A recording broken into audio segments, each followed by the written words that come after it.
So a real crucial stage of the onboarding is furnishing your property. Now we get asked from a lot of people, do we need to do it myself, or are there packs out there that we can use to it? Big question that is often asked. So you can do it yourself. A lot of people will think doing it yourself is cheaper.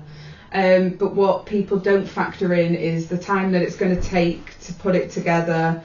Obviously we're here to help manage that for you, but we can't physically be there to set up all your furniture packs because it's just not obtainable. That's it, and there's specialist providers out there that put specific packs together, and they will actually go to your property, or if it's off plan, often they'll look at floor plans, won't they, and give you an idea of what sort of packs we're talking, and different ranges as well, because prices can vary depending on what sort of level you want to go into it. But it's a good point you make about, will it be cheaper? It's not always the case, and I speak from experience, unfortunately, on this. I did one property where I did a specialist pack, and then the second one I thought, no, I'll do it myself on it. And I think two reasons why it wasn't cheaper. One is your time, like you say, that you don't measure, but it for deliveries and everything like that, it costs a lot that way on it. But also two, you kind of get emotionally invested because you buy stuff and you think, oh, I'll need this, I'll need that, and actually you probably don't really need those extra things, because you're not living there yourself a lot of the time. A lot of the time it is an investment, you have to remind yourself of that. So not always cheaper doing it yourself is an option. You can do a bit of a hybrid as well. Yeah, definitely you can do a hybrid but what we'll do is put you in contact with those furniture companies, and then it's all your decision of what type of things you want in your property. Everybody has their own taste, so they have lots of different furnishings that you can choose from, and then they'll put you a pack together from what you want. A good property that we have, just thinking about Chester Heights, where we actually assisted, didn't we, with the furniture packs for clients on there. But what I liked with that one is we got to know what the landlord's personality was, what they were into, and the packs are kind of designed around that. So it might be the artwork, they're into horse racing, let's say, had horse races on the pictures, stuff like that. It was quite nice to have that personal touch, and we always recommend that. Oh yeah, definitely. And if you're not willing to put any artwork in there that shows your personality as an owner, what we tend to do is maybe do it around the area. If you are in Chester, you've got the race course, so maybe put some pictures. We've got a couple over in North Wales where we'll put Snowdonia, pictures like that, just to bring the house or the apartment together, really. That's it. I remember there was one that we looked at in Liverpool, and it was right close to the football stadium, and their plan was to theme each sort of room with past players of Liverpool, which pains me, it's not a Liverpool fan to say it. But it was quite a quirky idea, and you could see it standing out on those booking portals. The pictures, it really would. People will see it and think, oh, that's really nice, or that's why they'll end up booking your property. Exactly. So in terms of the necessary items then, Sally, of what you need for it, I know it varies obviously because there's different sizes, there's cottages, there's apartments, but as a standard, let's say, 1-bedroom property, what's the...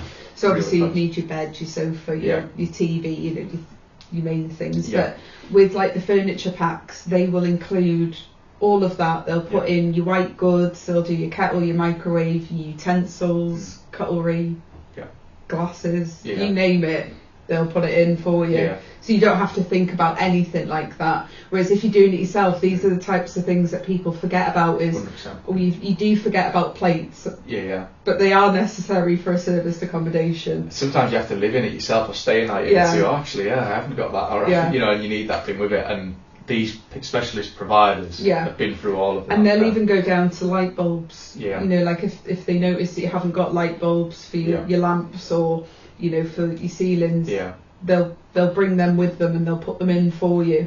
100%. And then in terms of like the sort of quirkier items of what we've seen work quite well over the years, what would you sort of say stands out for you?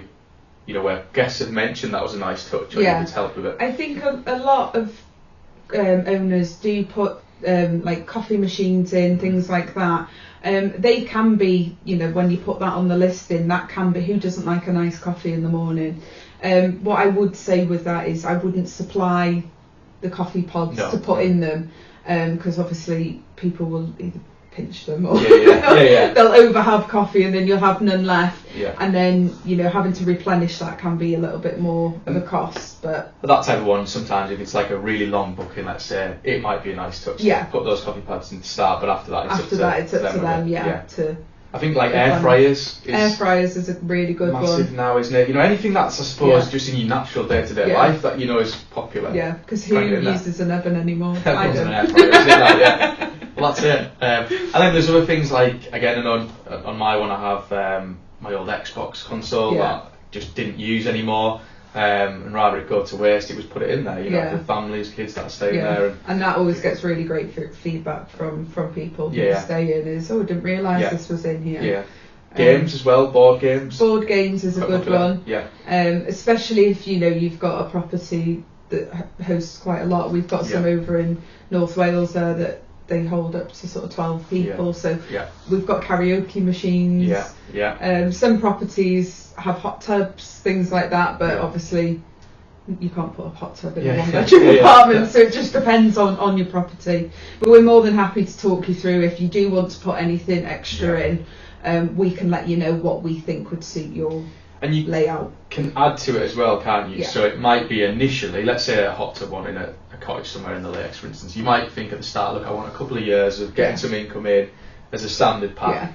But then after year 1, year 2, add in that hot tub feature from some of the income you've made. And I know a lot of landlords have done that. It's a sensible approach a lot of the time. Yeah, because obviously things like hot tubs, they're not cheap to buy. So obviously with your furniture packs and your initial purchase of the property, it might not always be something that you're like, I want to get it in straight away. So you can always change over time. But the more features you have, the easier it is for you guys, isn't it? Because when you, especially going on the booking portals, you're selecting those features. Entertainment's got an Xbox, that sort of stuff, isn't it? It all helps with it, having it. And it just helps it push it to the top of people's searches when they're looking at in that area that your property's in. So one of the, I suppose, the big things, certainly that could really increase income, is having likes of sofa beds in properties. If it is a 1-bedroom property, let's say, the fact you can take it from sleeping 2 to potentially 4 people, that's a big. What we always say as well, we'll look at the size of your apartment as well, because obviously some 1-beds are a lot bigger than others. You don't want a small 1-bed and then just put a sofa bed straight in there because of that reason. Sometimes what we'll do is we'll say, to be honest, yours wouldn't suit a sofa bed, and I don't think it's going to. So we are quite honest with everyone that we speak to about that. We will say, I don't think it would, because then you've got to think you've got to then put a 4-seater table in. There's other stuff that's got to come. There's other stuff that will then take up room. You don't want it to be looking like a box when you walk in, because there's so much stuff there. So, but we will advise you on that. 100%. And equally, sort of, there's obviously things that you try and avoid when it comes to furnishing property. What would you say kind of stands out of, look, it's not really a... I think it's more just like you would think if you're having, business bookings, contractors staying, light colour sofas, carpets, things like that, we tend to try and stay away from. It's not off the table, but what I would say is if you have got a light coloured sofa, maybe put some throws on it, so that people who are coming in and just sitting down from the day's work don't want some red wine spilt on a white carpet or something like that, isn't it? And it has happened before, and I think it will always happen, but just to try and save you that initial clean on that, then. And it might be also as well, don't necessarily spend a fortune on it. Shop around with certain things. I think we will have had experiences over the years where maybe a landlord's gone almost too far with cost-wise, and you don't want something to get damaged that's really precious to you, something like that. So it's common sense really all the time. Definitely. But the more little features you can put in there, the better really with it, isn't it, as well? Definitely. And then in terms of sort of, to give an idea on rough costings for these specialist packs, obviously it varies in terms of what provider you can use, the level of detail you want to go in, but for a 1-bedroom property, Sally, what are we roughly, have you seen? I think for sort of budget, it depends on your budget. The furniture companies will work with owners on all sorts of budgets. I would say between, you're looking about 5,000 to 8, and anything in between. We'd always probably suggest going for like a mid-budget, because that's when you're going to get decent furniture that's sturdy. Obviously, if you go on the lower end, you are going to get what you pay for. Things will break a lot sooner, so we do try to get it in that midway mark. just so you get the quality as well that it's going to last. And I know there's certain furniture companies out there that offer finance as well, yes. so it isn't always a lump sum you have to pay up front, some you can pay it off monthly, that type of thing. That might be an option to have a look at, but it's a hard one because it really does vary on a lot of different factors. But I know it's an important question that does come up, and especially if it's someone who's looking to buy a property, they're factoring all the costs. And you're right, it is around that sort of 5,000 to 8,000 mark for most properties, really. You know, before you're getting into your hot tubs and things like that, and everyone that's without a hot tub. A very small hot tub, they give it. But yeah, hopefully that gives you a good rough idea on the cost of that. In terms of the delivery and installation of furniture, we sometimes get asked, don't we, from clients, how does that work? How much help can we offer in that particular area? And I know it does sort of vary, doesn't it, with them? It does. Obviously, if you bought somewhere in Chester, then you know we are a lot more local, so it does mean that we can get to and from. But we have sites that takes us 2 hours to get to. So if it's doing it yourselves, it means that your furniture isn't all going to come on one day. So it is very hard to make sure someone's there for every delivery. It would then have to come to the owner to make sure someone's there to take it. And it's one of the benefits of buying a specialist pack, because that provider will do all that sort of thing. They'll send it all in one delivery. They have a couple of installers that go with the delivery, and they'll spend the morning there or the afternoon, and they'll put everything up. They'll put your mirrors up, they'll put your artwork up, they'll put your light bulbs in, they'll do everything ready for when we send the housekeeping team in to get it guest ready. I think that's why I quite like the hybrid sort of model of it. Of let the sort of pack providers do your bulkier items, and then you might want to spend a day in the area yourself, where you can go to your B&Ms and shops like that to get your little items and stuff, and do it that way. Because you're right, as much as we try and help clients out as much as possible, we can't be going to every delivery. And we will always do. So once sort of the cleaners have been in to get the property guest ready, the photos have done, just before it goes live, we will always go to site to do that sort of once over, to make sure everything works, there's nothing that we've missed.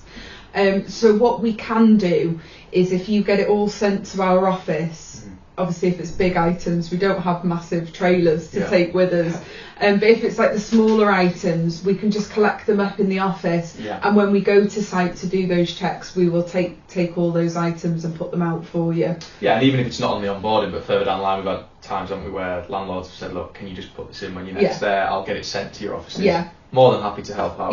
That's what we tend to do, because we do go around as well. We try and get around all our properties as much as possible, get in them all to just keep an eye on them.